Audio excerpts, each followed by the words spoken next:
12 seconds later.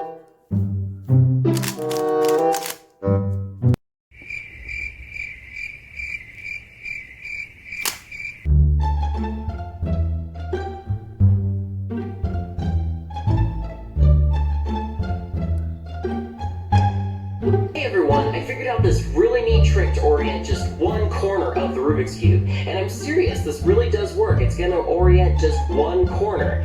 And instead of just One eternity later. D, but instead rotate the cube around like this and do a double D move. Now do the reverse of that algorithm. D prime, R prime, D, R. Then rotate it around again, do another double D move, and do 12 seconds later. the double D turn like that. And there you go, see, it worked.